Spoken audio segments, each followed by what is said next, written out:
Hi, this is Rachel again. A couple of days ago I watched the video on JW.org, or JW Broadcasting, about the Russian ban, and it had some footage from in the courtroom. This was the Russian Supreme Court, and I have to say it was a little bit weird. You know, the brothers and sisters there were just mingling together before proceedings began, I guess, and in the breaks, like they were at an assembly or something. They looked relaxed and smiling and happy to be there on such a serious occasion. So it was a little bit weird, and you have to wonder whether they were overly confident about things going their way, because of course they would think that the accusation by the Justice or Ministry of Justice of them being an extreme organisation, an extremist group, is utterly ludicrous. And they spoke a lot apparently about their political neutrality and that they were no threat or competition for the governments. So they focused a lot just on that aspect of not being extremist. You know, they don't incite rebellion against the government or anything like that.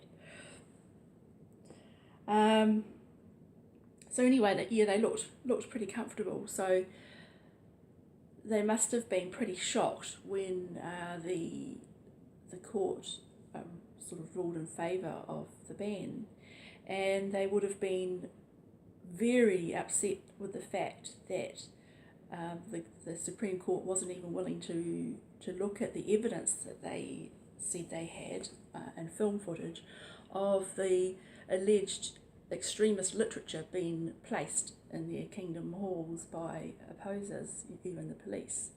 So they must have been felt very wronged by that, and that a really terrible injustice had been committed against them. And I was thinking, well, okay, they know now the frustration of being wronged and the frustration of being silenced. That's exactly how those of us who were once part of the organisation, that's exactly how we feel, you know, when we no longer agree with the organisation or certain elements of it, and we are deemed as apostates and then disfellowshipped and shunned, and we're effectively silenced. That feels very unjust. We can't express to those that we leave behind why we've come to this decision. They're left to think that we've committed immorality, or they might start speculating and guessing all kinds of weird things about you, that you've had an affair, or, you know, all sorts of things, when really you've just left because of conscientious matters. You know, a disagreement over belief. And that's essentially what the organisation is upset with the Russian government, of course, because they are not respecting their rights, in their opinion, to believe what they wish to believe, and are being silenced. You know, the ban is effectively like shunning, isn't it? You know, the government basically saying, we don't want you in our society, you know. We don't want to hear from you. We don't want you preaching to us. So this is kind of like what the organisation does to us former witnesses who have left because of conscientious reasons. So it stinks, doesn't it, Jehovah's Witnesses? It really stinks, doesn't it, to be treated so unjustly and to not be heard, and to have your concerns just, you know, they're inconsequential. And it's kind of crazy that the organisation is going to go to the European Court of Human Rights, and they go to the OSCE, which I can't remember exactly what those letters stand for, but it's in connection with the United Nations and your different freedoms and human rights. So they go to these worldly organisations to plead with them to support them in their desire to have freedom of thought, conscience, religion and belief.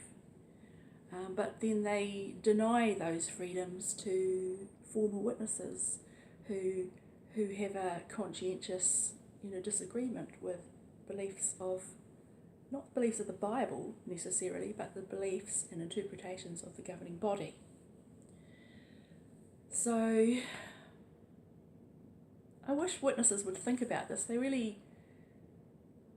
It's almost like former witnesses become less than human. It's not worth considering their feelings anymore. And of course, the organisation paints a terrible picture of apostates, that they're all, angry and bitter and vengeful and lying and malicious, intent on just destroying your faith, which is absolutely ridiculous. Just ridiculous. You might get one or two like that, but most people, when they leave, they do feel angry because they've been silenced and treated unjustly and cut off from their families and friends. So it's no wonder that witnesses who leave feel angry. And on top of that, there's the slander and as I was saying, the organisation through the literature and through talks at conventions and assemblies, like the famous Human Apostates talk at the 2013 district convention, which puts all apostates into the same basket, labelling them all as mentally diseased, and they actually used those words at that convention. And really just horrible people, when probably the majority are just people like me who have had a conscientious disagreement with some teachings, which makes it no longer possible for them to be part of the organisation.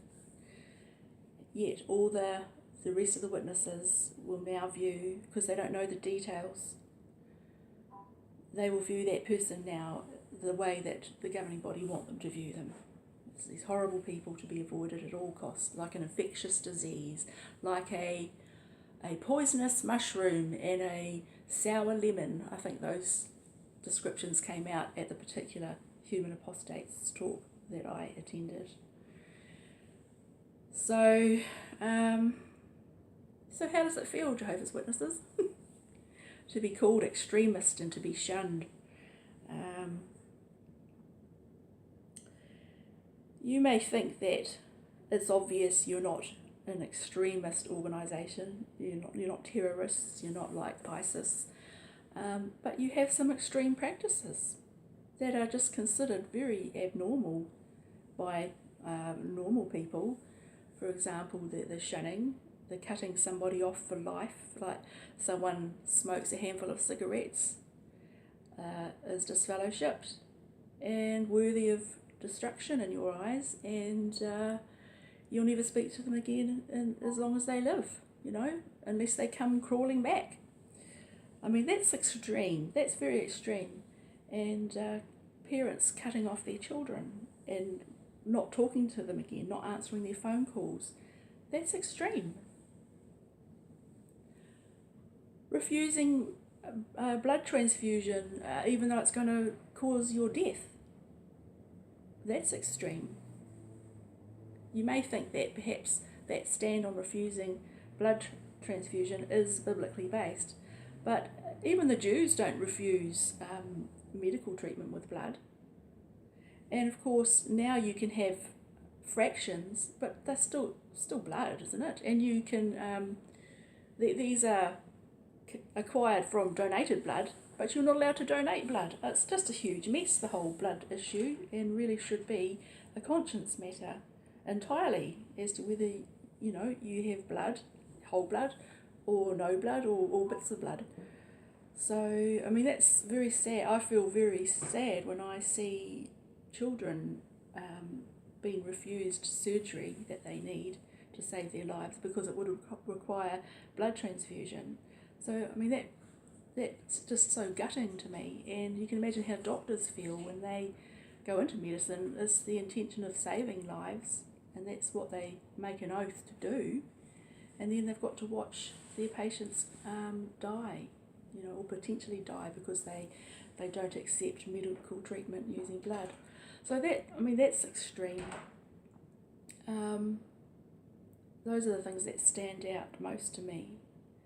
And then there are things that just don't make sense, like the child sexual abuse thing has been in the news a lot in the USA and the UK and Australia with the Royal Commission there.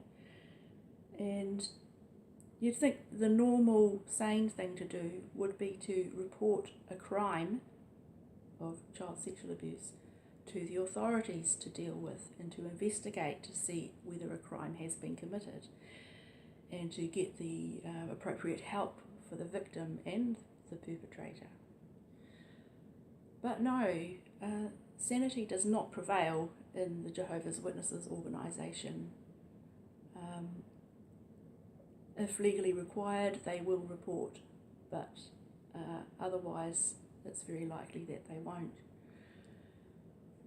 So some would consider that extreme as well. And of course many people feel very strongly about the discouragement of higher education in the organisation, which means often witnesses have very low paying jobs, which makes it very difficult to support a family, and they may have to work very long hours, and trying to fit that in with all their theocratic responsibilities and activities is a huge drain on them. It's a huge pressure, physically, emotionally, mentally, spiritually. So some would see that as extreme as well. So though they might not be extremists and violent and come to your door with a knife in their hand and threaten you, their practices are extreme, and their practices cause harm and even death. No religion should do that, especially a Christian one, should it? What would Jesus think about that? That's weird. Anyway, I think that's about all I'm going to say about that.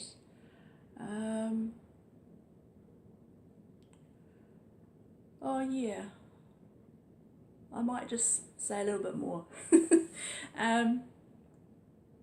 When I left, the day that I had my announcement at the Kingdom Hall that I was no longer one of Jehovah's Witnesses, I left letters in about 30 letterboxes of those in my congregation, those who I knew their addresses, and explained to them that the reason I was leaving was because of conscience matters, that in the organisation it's not possible to follow your Bible-trained conscience, and that you must follow the dictates of the governing body.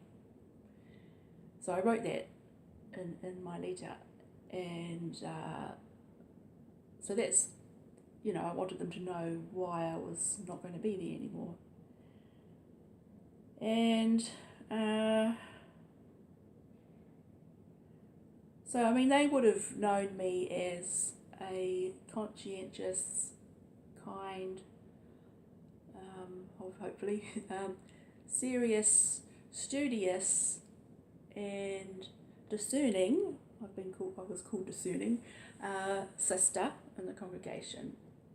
I wasn't the most zealous of sisters. I had some health issues and still do. But I enjoyed doing Bible studies with people and that sort of thing, and I think I was a good teacher. So, people had a good impression of me in the congregation, and my daughter as well. Not long before we left, someone come and told me what a good model my daughter was for other young ones in the congregation because of her manner and attitude and personality and everything. And so it was very hard going from being considered that way to the next day being considered, well, I'm not sure if they even thought of me this way, but it sure felt like it, like being evil and malicious and horrible, because my judicial committee meeting was on the grounds of apostasy, because I basically said I didn't believe that the governing body were the only channel, and that, you know, all other Christians are condemned. So, in the elders' eyes, that made me apostate. Tell me a witness who perhaps hasn't thought that at some point, I don't know. So, anyway, so I remember the first times, you know, early when I was being shunned, it was really awful, because it made me feel like I was evil, you know, and I had to keep reminding myself that no, I'm not an evil person. I'm the same person. You know, I just stood up for what I believed was right and stood up for my own conscience, and I should be proud of that fact. But it took a while to get rid of this feeling that I was tainted, that I was wicked, you know. And what that feeling does to some people, I don't know. You know, they might think, oh, I might as well be wicked. I don't know. But fortunately, I got past that, and you know, it doesn't really bother me now anymore. Being shunned by former friends. Fortunately, I didn't have any family as witnesses, so no family breakup there. So that's great. Makes all the difference in the world. But anyway, I don't know how people felt about me really. I know one sister asked me if I had a brain tumour or something, because I suffer from a lot of headaches, and I told her no, I didn't have a brain tumour. So after I left, maybe they felt sorry for me, or felt that I know one sister thought that maybe my pain had made me go crazy. No, it's probably the crazy that gave me the pain. Crazy from being in the organisation and sort of repressing and all my frustrations. Anyway, when the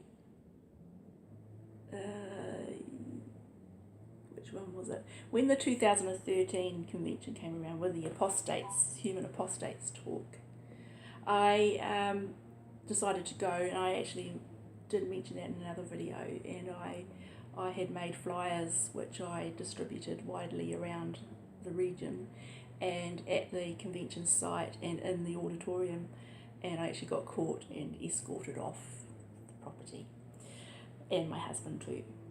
Most exciting thing we've ever done, really. Anyway, I'm sure their opinions of me changed at that point, you know, at the earliest. Anyway, even though on my flyer I had just written down some wording that the speaker used regarding former members, saying that they were Satan's helpers in his evil kitchen, etc. I'm sure a few not very attentive witnesses probably thought that that was my words about them. But no. This was their words about me.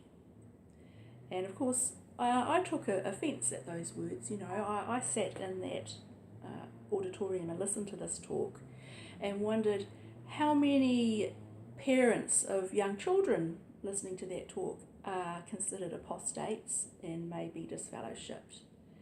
And here the brother is talking about them in such, you know, like they're such evil people. And I thought, yet when you look on jw.org in the frequently asked questions section about shunning, and it talks about, you know, if a man is disfellowshipped, then he still has contact with his wife and children, and normal family affections and dealings continue, and blood ties remain. And I thought, how does a child who's sitting there hearing his parent compared to Satan, and his little helper in his kitchen, such a, I can picture cauldrons steaming and, little pitchforks and tails and horns or witches' hats, things like that. This imagery, very strong imagery, and we know how good the imagination of a child is. Mind you, they're probably all asleep by then anyway, or colouring in or something. But, how are they going to have normal affection for their apostate parent? What's that going to do to their little minds? It's just sick. The whole talk was sick.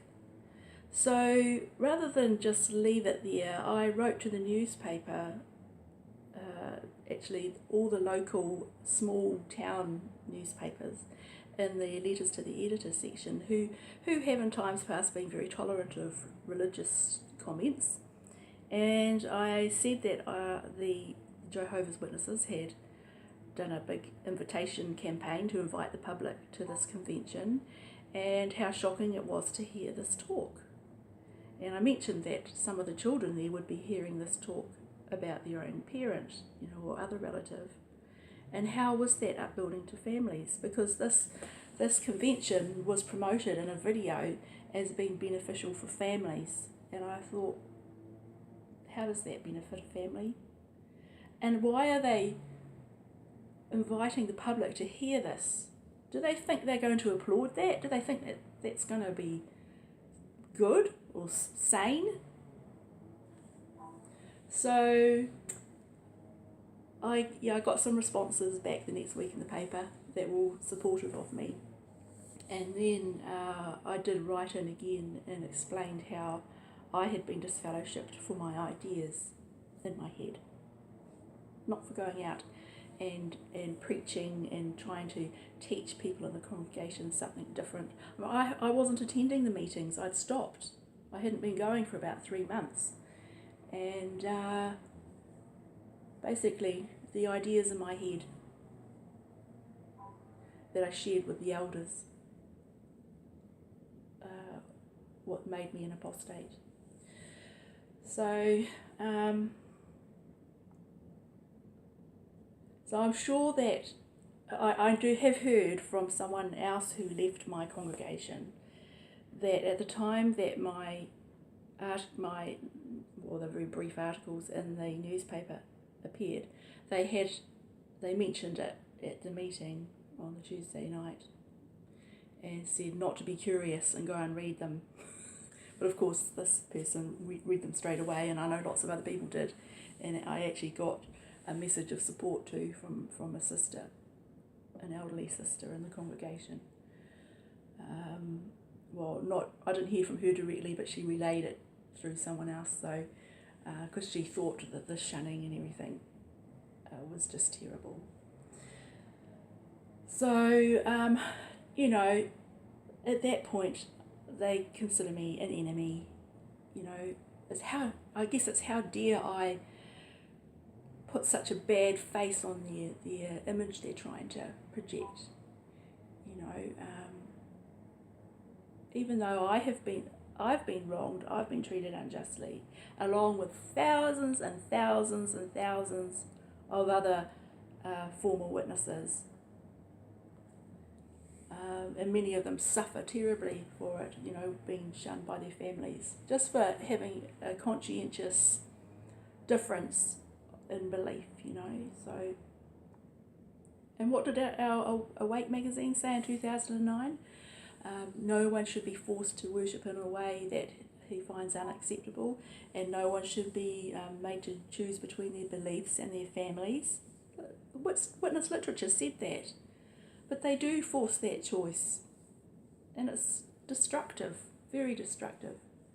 So anyway, I'm afraid after writing those letters, and I have stood outside the Kingdom Hall few times with a sign, only to inform them about the Royal Commission in Australia, and when Reveal News did an article on them,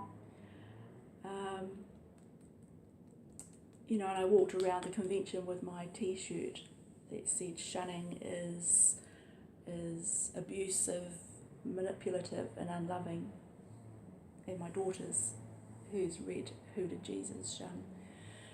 So that makes me enemy number one around here.